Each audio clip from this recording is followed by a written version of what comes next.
Le président Alassane Ouattara, leader du RHDP, a mis fin au suspense en annonçant sa candidature à l'élection présidentielle d'octobre 2025 en Côte d'Ivoire.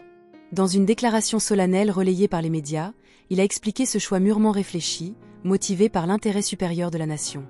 En juin, lors du congrès du RHDP au stade olympique portant son nom, les militants l'avaient unanimement désigné, mais le président avait réservé sa réponse, suscitant attentes et débats. Cette décision surprend, relançant les discussions sur la scène politique ivoirienne. Ouattara, qui avait promis en 2020 de passer le relais à une nouvelle génération, justifie ce revirement par son devoir de préserver la stabilité et l'unité nationale.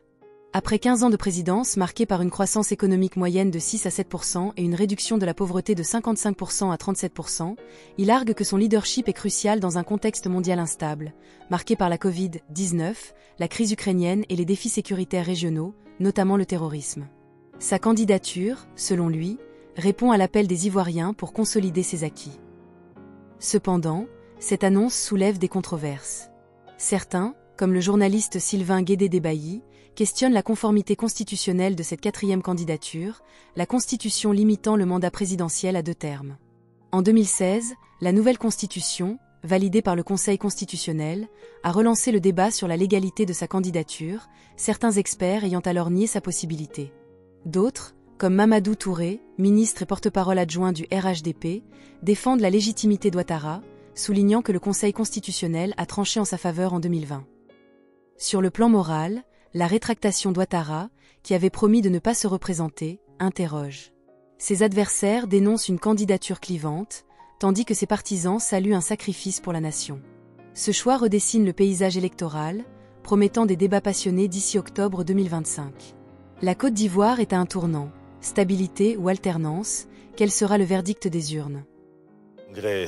Il nous a dit avoir compris le message que nous lui avons envoyé, mais il se donnait le temps donc de réfléchir et de prendre une décision à son âme et conscience.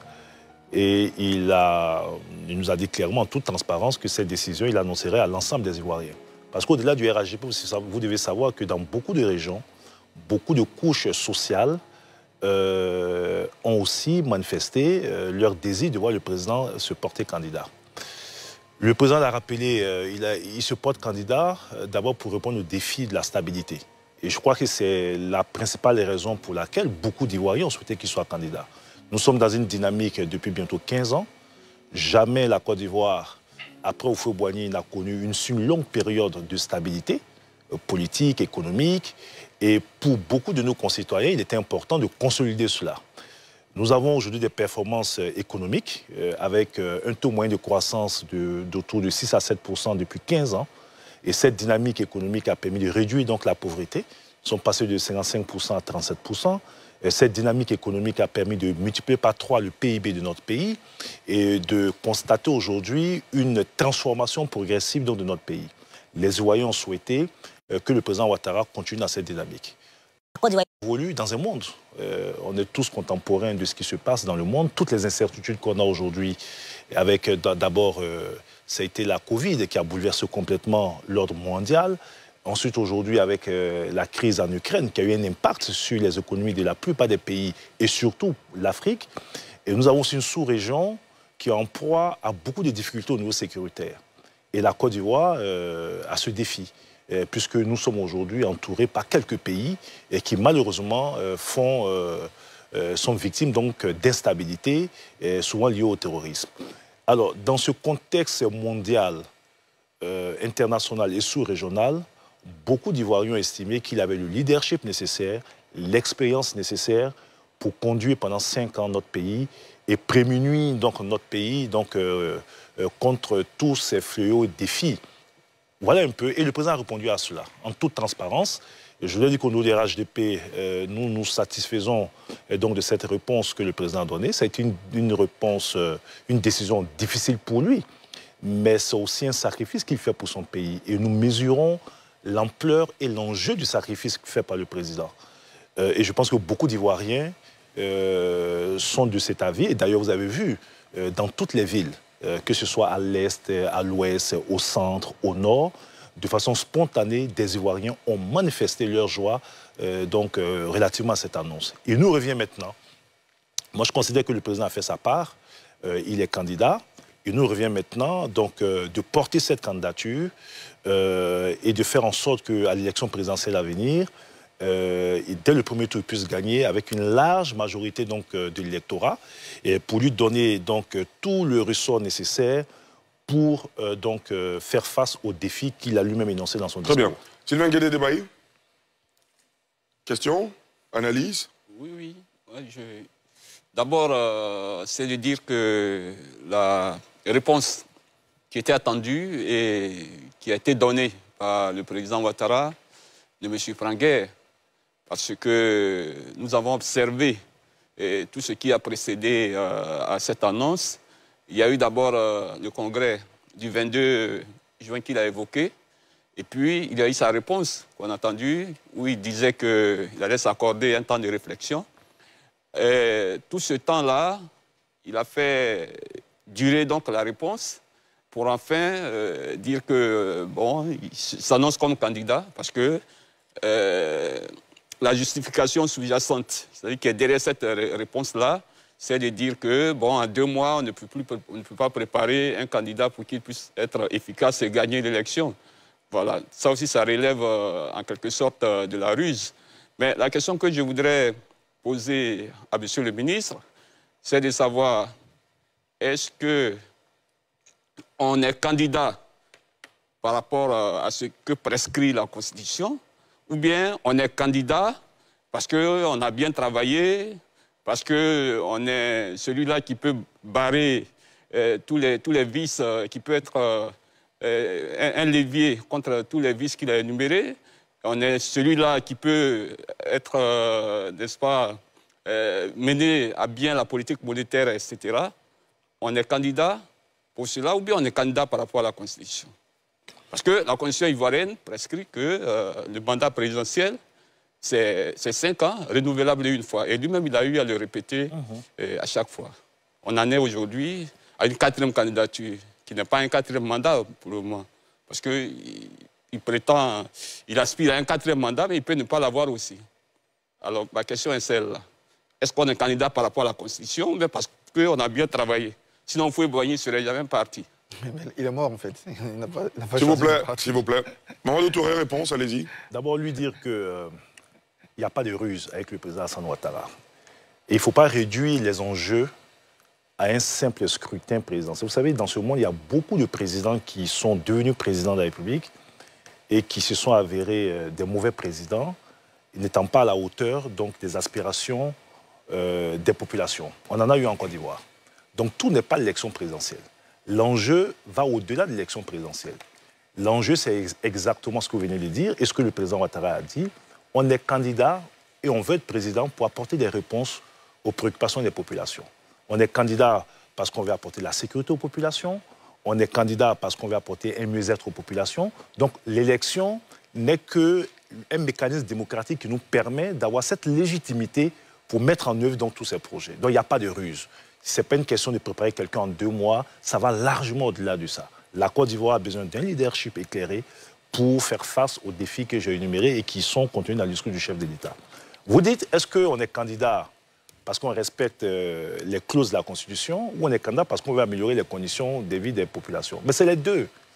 L'intention des candidatures, c'est de dire j'aspire à apporter un mieux-être aux populations, mais il faut que cette candidature soit conforme à la Constitution. Et le président Ouattara l'a rappelé dans son discours. Il a mentionné qu'il est aussi candidat parce que la Constitution le lui permet. En 2020, après la modification constitutionnelle de 2016, il y a eu ce débat qui s'éternise auprès de certains acteurs politiques qui n'ont rien à offrir aux Ivoiriens. Et je rappelle qu'en 2020, le président Rikona Bédié et Afin Guessan ont saisi le Conseil constitutionnel pour contre cette nouvelle constitution. Il s'agissait d'une nouvelle constitution qui consacrait une nouvelle république et donc qui remettait le compteur à 0 et donc M. Ouattara pourrait être candidat. Il a été candidat. Et donc les 2 mandats du président Ouattara, conformément à la nouvelle constitution, continuent de courir éventuellement. Et si le président Ouattara est candidat et si les Ivoiriens, comme on le constate, lui apportent un plébiscite dans les urnes, il fera son 2e mandat et dernier mandat conformément à la Constitution. Donc il n'y a rien d'illégal. Maintenant, on attend des discours de la part des gens qui rechignent à compétir contre le président Alassane Ouattara. Voilà. Docteur Deroux? Moi, je vais revenir un peu sur 3 éléments. Allez-y. Le caractère légal, le caractère moral, le caractère social de cette candidature. Je ne suis pas expert en droit, mais je sais que... Vous êtes politologue. Ben, vous avez l'avantage de bien analyser les faits. Bon, je vous en prie. Hein, ben voilà. Alors, en 2016, lorsque l'avant-projet de la Constitution devait être fait, la présidence, je crois, le 31 mai 2013, a publié la liste, 2016, hein, a publié la liste des experts. Ces experts-là étaient 10. Le président était le professeur Ouraga Obou. Dans cette commission, il y avait 2 membres, M. Ibrahim Sissé Bakongo et M. Sansan Kambile, ministre de la Justice. Alors, quand vous prenez le communiqué qui est fourni par la présidence, devant les 10 noms, les fonctions sont précisées. Mais il y a 2 noms sur lesquels 2 fonctions sont claires.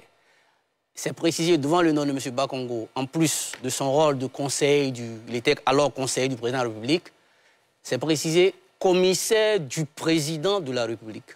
Dans la commission. Dans la commission. Idem pour M. Sansan Kambili, c'est mis commissaire du président. Le commissaire, ce n'est pas le commissaire du gouvernement, le commissaire du président de la République, dans une question d'avant-projet de loi, a pour rôle de donner les orientations. Il est comme l'interface entre la commission et le président. La nouvelle constitution, en son article 55, avait brisé la limite d'âge. Alors, les Ivoiriens ont commencé à s'interroger sur cette question de la nouvelle mandature ou de l'éventuelle mandature du président Alassane Ouattara. M. Sissé Bakongo a parcouru tous les plateaux de télé ici pour dire que le président Ouattara ne pouvait pas être candidat parce que la Constitution ne lui permettait pas. En tant que commissaire du président de la République auprès du comité des experts, le ministre de la Justice, M. Kambile, a représenté la commission au Parlement. Il a tenu le même langage. M. Ouraga Obou, selon le site, je peux me les citer, yoklo.com, pendant cette période, a dit que le président Alassane Ouattara ne pouvait pas se présenter parce que la Constitution ne lui permettait pas.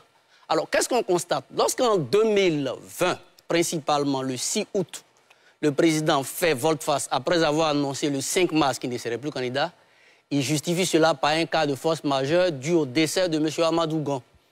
Alors là, le débat s'est posé. Le débat s'est posé, on n'a entendu personne. Alors moi, ce qui m'intrigue, c'est la posture de nos intellectuels qui avaient, des juristes d'alors, qui avaient plus ou moins la responsabilité de se prononcer clairement au fait d'éclairer l'opinion. M. Sissé Bakongo n'a fait aucune déclaration, le ministre de la Justice n'a fait aucune déclaration. M. Ouraga Obou, bien qu'interpellé par un courrier du secrétaire général d'alors du PDCI, M. Maurice Kakou-Gawé, n'a pas répondu. Interpellé dernièrement à l'université de Bouaké, lors d'une conférence, je pense que c'était en 2022 ou 2024, M. Ouraga Obou a justifié son silence par 3 faits. Premièrement, il a dit que quand la Constitution est promulguée, le comité d'experts était fort clos, donc il ne pouvait plus se prononcer.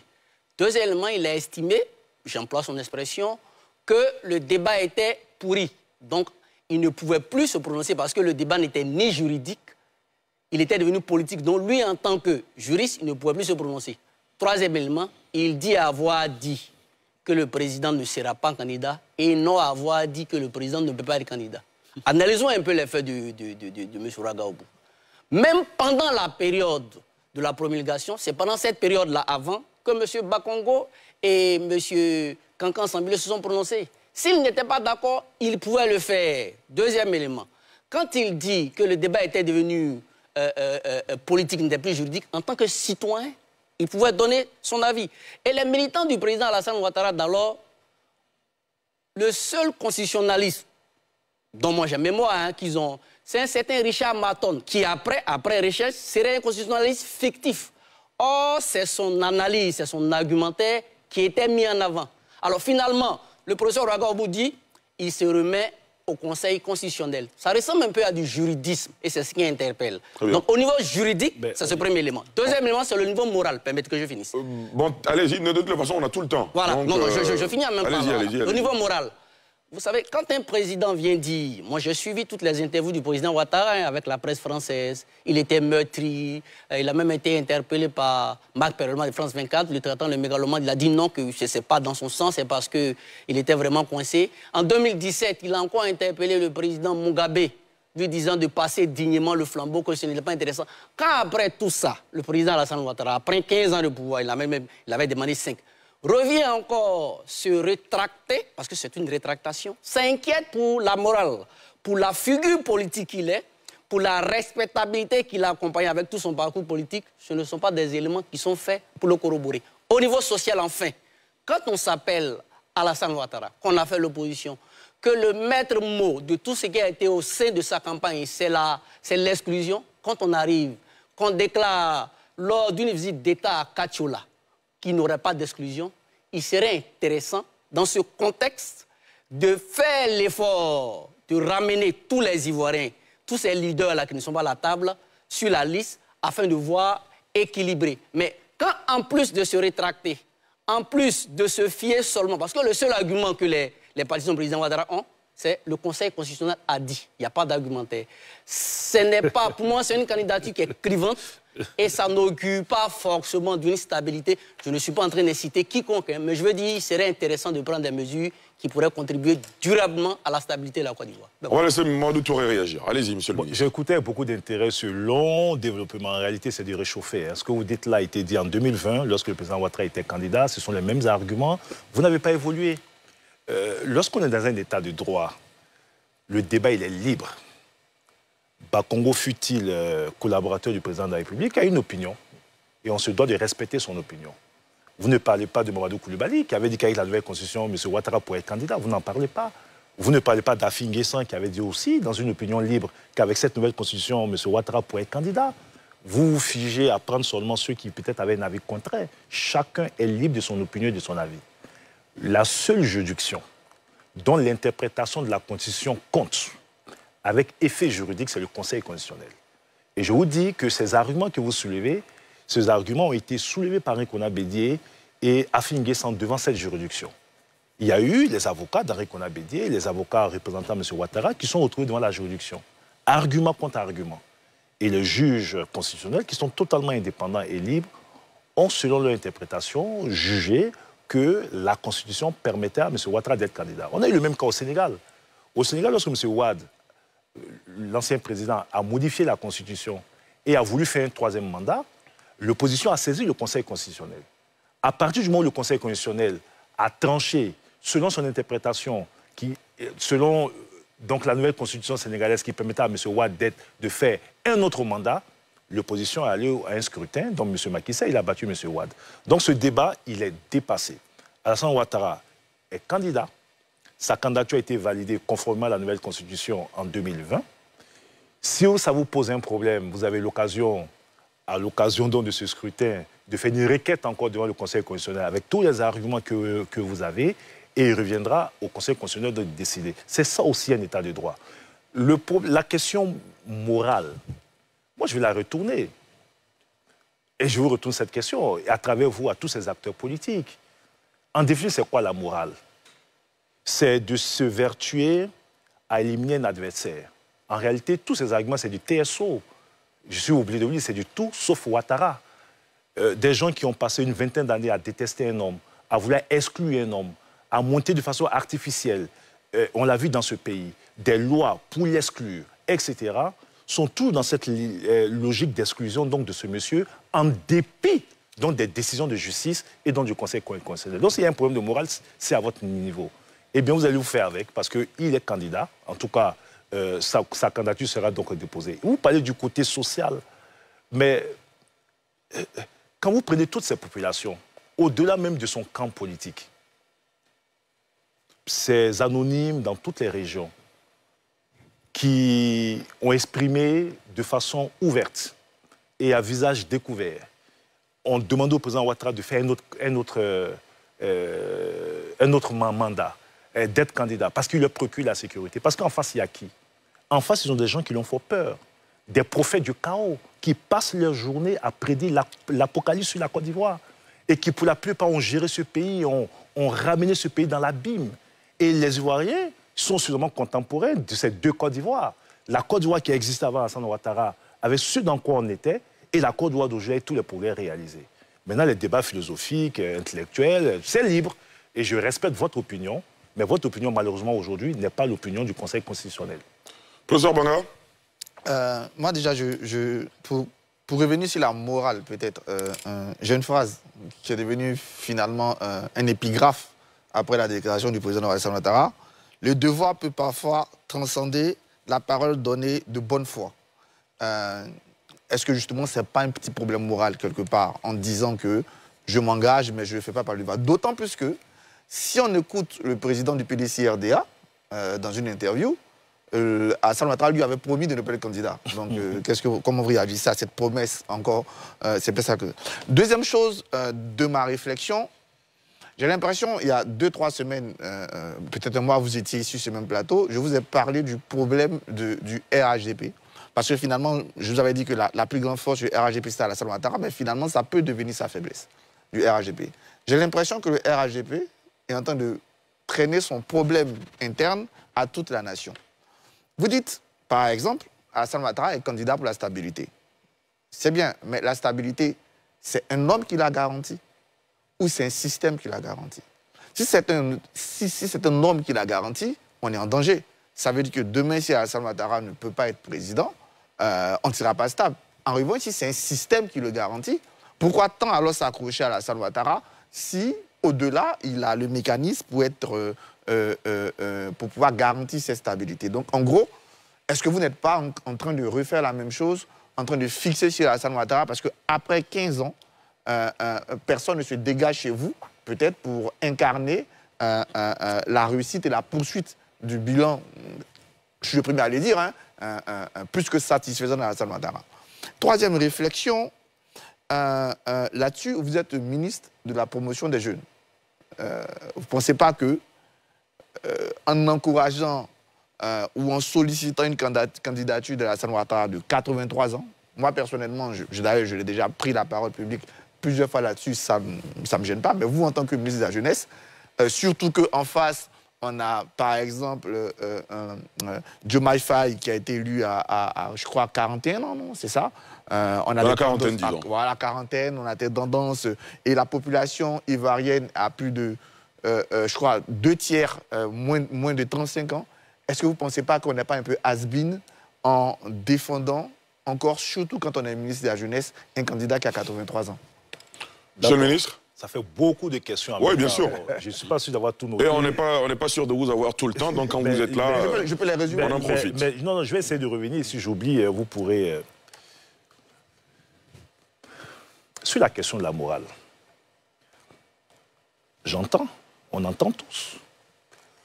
Les adversaires du président Ouattara ont décidé d'en faire, selon eux, un problème de principe, un problème de morale. Moi, je m'interroge toujours sur la crédibilité des postures et du discours. Il est connu ici que Laurent Gbagbo, et vous pouvez voir les vidéos, a dit qu'après 75 ans, on ne devrait pas être candidat à l'élection présidentielle. Il est de notoriété publique que le président Henri Konan Bédié, après l'élection présidentielle de 2010, a dit que c'est sa dernière élection et qu'il ne serait pas candidat. Mais je ne vous ai pas entendu, mais monsieur. Avoir le même jugement de valeur sur la morale de M. Gbagbo, qui a 80 ans aujourd'hui, qui est candidat, alors qu'il avait dit qu'à 75 ans, on ne devait plus être candidat. Le président Henri Konan Bédié a été candidat en 2020. Il avait 86 ans. Beaucoup plus âgé que le président Alassane Ouattara. Cette indignation sélective, mais qui en réalité cache du TSO, du tout sauf Ouattara, n'est pas admissible. Le président Houphouët-Boigny a été candidat en 1990. Est-ce que vous savez qu'il avait 85 ans? Mais le PDCI qui parle aujourd'hui a salué la candidature du président Houphouët-Boigny. Le slogan de campagne, c'était quoi? Le don de soi. Mais pourquoi il y aurait don de soi d'Houphouët-Boigny en 90 et puis il n'y aurait pas de don de soi d'Alassane Ouattara pour son pays aujourd'hui? Ali, je ne veux pas être long. C'est quand même important que je vous montre ça. Ça, c'est un journal, Le Nouveau Réveil, qui, en 2019, met à sa grande une, à 85 ans, Bédié, l'espoir de toute la Côte d'Ivoire. Je rappelle qu'à 85 ans, le président Bédié est beaucoup plus âgé que le président Alassane Ouattara. Bon, j'ai envie de vous dire, le président Bédié n'est plus, bon. Non, mais ce que je veux dire, c'est un raisonnement. Oui. Cette complaisance et ce manque de rigueur dans l'analyse, et qui donne souvent l'impression qu'on a un problème avec un individu. Parce qu'il a dit. Pourquoi le PDCI qui crie aujourd'hui considère qu'à 85 ans, le président Bédié était l'espoir de toute la Côte d'Ivoire, et à 83 ans, Alassane Ouattara, avec tout le bilan réalisé, ne le serait pas. Et donc, chacun a sa morale. Mais ce que je veux dire, lorsqu'on est dans un état de droit, la seule instance habilitée à juger de la constitutionnalité des candidatures, c'est le Conseil constitutionnel. Il a tranché, et pour nous, ce débat, il est derrière nous. Le président Thiam, qui dit que Alassane Ouattara lui a promis de ne plus être candidat.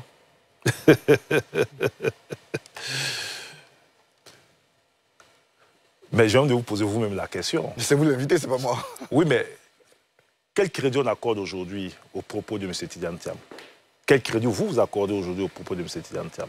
Bon, c'est pas l'objet du débat. Mais c'est ce que je voulais dire. Hein, non, voilà. s'il vous plaît. Oui. C'est pas l'objet du débat, monsieur le ministre. D'accord. Bon. Alors, pour moi, ces propos n'ont aucun crédit. Voilà. Et je pense que vous l'avez vous-même rappelé suffisamment sur ce plateau, les contre-vérités, les demi-vérités, etc. C'est quelqu'un qui, dès le départ, a fait croire aux gens que lui ne serait pas candidat si Alassane Ouattara était candidat, qui a organisé lui-même son éligibilité et qui n'a pas fait sa démarche donc dans les temps voulus.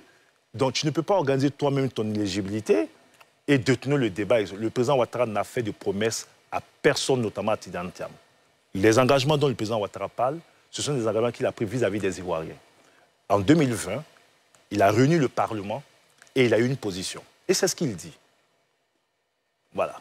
Et par rapport à ça, il explique aujourd'hui que, oui, j'avais décidé de ne pas être candidat. Non pas parce que la Constitution m'empêche d'être candidat, mais c'était une décision personnelle. Et aujourd'hui, les circonstances, parce que vous avez fait référence à une interview avec Boisbouvier, mais au cours de la même interview avec Boisbouvier, le président a mis en évidence que si les circonstances l'exigeraient en ce moment-là, il appréciera. Et donc, aujourd'hui, nous estimons que le contexte national, international, guide que M. Ouattara puisse être candidat pour continuer donc à poursuivre ses actions de développement. Vous parlez de la transmission à une nouvelle génération. Moi, je donne mon point de vue là-dessus, hein. M. Banga. Après Houphouët-Boigny, je considère que le président Alassane Ouattara est celui qui aura fait le plus la promotion des jeunes dans ce pays, dans tous les secteurs d'activité. Au gouvernement, dans l'administration, dans les entreprises publiques. On a même poussé des jeunes dans le secteur privé qui sont montés donc, en puissance, et dans tous les secteurs d'activité. Cette transition générationnelle a commencé depuis quelques années. Le président gère avec une équipe. Et une équipe a besoin d'un chef. Ce qui est en jeu aujourd'hui, c'est le chef qui va conduire cette équipe. Mais l'équipe qui décide n'est pas si jeune. Hein. Le vice-président, le Premier ministre... Oui, mais l'équipe ne se réduit pas à 2 ou 3 personnes. L'équipe, c'est toutes ces personnalités ou personnes qui, à quelque niveau que ce soit, occupent des responsabilités importantes au sein de l'appareil de l'État ou même au sein du secteur privé et qui contribuent à ce que nous sommes aujourd'hui. Et à la tête de cette équipe, il y a un leadership. Et nous considérons à l'unanimité que le président Ouattara a encore les ressources nécessaires pour conduire ce pays.